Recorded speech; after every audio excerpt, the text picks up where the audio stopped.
2024 phase 1 January 30th shift 1 question number 26 നമുക്ക് എല്ലാവർക്കും അറിയാം സെക്ഷൻ ബി ആണ്. One dimensional motion. The displacement and increase in velocity of a moving particle in time interval t to t plus 1 എന്ന് പറയുമ്പോൾ നമുക്ക് അവിടെ ഒരു കാര്യം കാണാം. ഇതാ ഒന്നാമത്തെ സെക്കൻഡിലെ ഇൻക്രീസ് ഇൻ വെലോസിറ്റിയും ഒന്നാമത്തെ സെക്കൻഡിലെ ഡിസ്പ്ലേസ്മെൻറ്റുമാണ്. അപ്പം അതിനു മുമ്പ് ഇവൻ ടി ടൈം ട്രാവൽ ചെയ്തിട്ടുണ്ട്. ഓക്കെ അല്ലേ?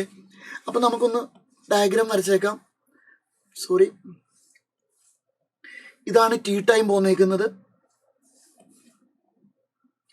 ഇതാണ് 1 സെക്കൻഡ്.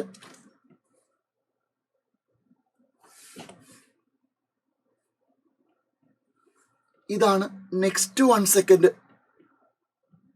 അപ്പൊ ഇത് രണ്ടും കൂടി ആകുമ്പോൾ 2 സെക്കൻഡായി.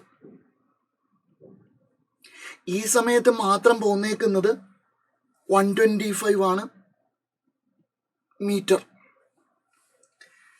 ഈ സമയത്ത് യു ആണ് ഇവിടെ, ഇത് വി ആണ്. അവിടുത്തെ മക്കളൊന്ന് ശ്രദ്ധിച്ചോണം, നല്ല ട്രിക്കി ക്വസ്റ്റ്യൻ ആണ്. ഈ യുവും വിയും തമ്മിലുള്ള ഡിഫറൻസ് ആണ് ഡെൽറ്റ യു ആയിട്ട് അവർ തന്നേക്കുന്നത്. ഡെൽറ്റ വെലോസിറ്റി എന്ന് പറയുന്നത് 50 ആണെന്ന് തോന്നുന്നു, ഐ തിങ്ക് അത് തന്നെ 50 മീറ്റർ പെർ സെക്കൻഡ് എന്ന് തന്നേക്കുന്നത്. അപ്പം ഇവിടെ നിന്ന് ഫ്രീ ഫോൾ ആയിരിക്കാം, യു 0. ഓക്കെ, ശരിയല്ലേ? അപ്പം എന്തായാലും ഇവിടുത്തെ യു 0 ആയിക്കോട്ടെ, കുഴപ്പമില്ല. ടി സെക്കൻഡ് കാര്യത്തിൽ നമ്മൾ മിണ്ടുന്നില്ല. T+1 T+2 ആണ് നമ്മുടെ ഇഷ്യൂസ്. ഒന്നുകൂടി പറയാം. The distance travelled by the particle in the T+2th second. അപ്പോൾ ആ T+2th സെക്കൻഡ്. ഓക്കെ അല്ലേ? ഓക്കെ അല്ലേ? അപ്പം നമുക്കൊന്ന് സ്റ്റാർട്ട് ചെയ്തേക്കാം. നമുക്ക് അറിയാവുന്ന ഇക്വേഷൻ V = U + AT ആണ്. അതിൽ നിന്ന് A = V - U / T ആണ്. ഇതാണ് ഡെൽറ്റ വെലോസിറ്റി എന്ന് അവർ തന്നേക്കുന്നത്, ഡിവൈഡഡ് ബൈ ടി ആണ്. അത് നമുക്ക് എല്ലാവർക്കും അറിയാം 1 സെക്കൻഡിലാണ്. ആ ഒരു സെക്കൻഡിൽ 125 പോകുന്നത്. ശരിയല്ലേ? 125 അല്ലല്ലോ, വെലോസിറ്റി 50 അല്ലേ? 50 ഇവിടെ കിടപ്പുണ്ട്. 50 ഡിവൈഡഡ് ബൈ 1, അപ്പോൾ 50 മീറ്റർ പെർ സെക്കൻഡ് സ്ക്വയർ ആണ് ആക്സലറേഷൻ. ഈ ആക്സലറേഷൻ ആണ് കണ്ടിന്യൂ ചെയ്യപ്പെടുന്നത്. ഇനി നമുക്ക് വേണ്ടത് എന്താ? ആ 125 മീറ്ററിൽ UT + ½ AT² ആണെങ്കിൽ ശരിയല്ലേ? T1 അല്ലേ? ½ A × 1². അപ്പോൾ 125 = U × 1 + ½ × A50 × 1. അപ്പം 125 - 25 ആണ് U. അപ്പം U = 100 മീറ്റർ പെർ സെക്കൻഡ്.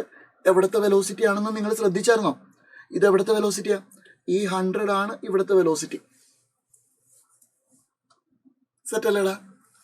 ഇനി അങ്ങനെയാണെങ്കിൽ നമ്മൾ ഇവിടം തൊട്ട് ഇവിടം വരെ ഒരു പ്രോസസ്സായിട്ട് എടുക്കും.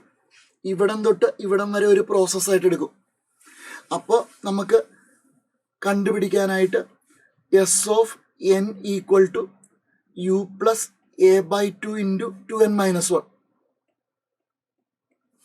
അവിടുത്തെ U അപ്പം നമുക്ക് കിട്ടി 100 എന്ന് ഇപ്പം കിട്ടി.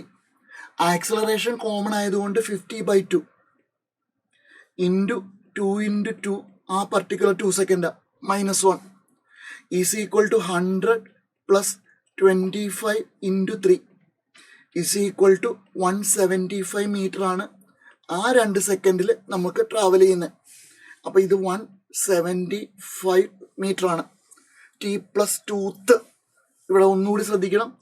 ആ T+2th, അപ്പോൾ ഈ 2 സെക്കൻഡിൽ സഞ്ചരിച്ച ദൂരമാണ് നമുക്ക് വേണ്ടത്. T+2th ടോട്ടൽ അല്ല, T+2th. ആ പർട്ടിക്കുലർ ദ ഡിസ്റ്റൻസ് ട്രാവൽ ചെയ്ത പാർട്ടിക്കിൾ ഇൻ T+2th. ആ T കഴിഞ്ഞിട്ട് 2 സെക്കൻഡും കൂടി. ഓക്കെ അല്ലേ? അടിപൊളി ഒരു ക്വസ്റ്റ്യൻ ആണ്. Thank you.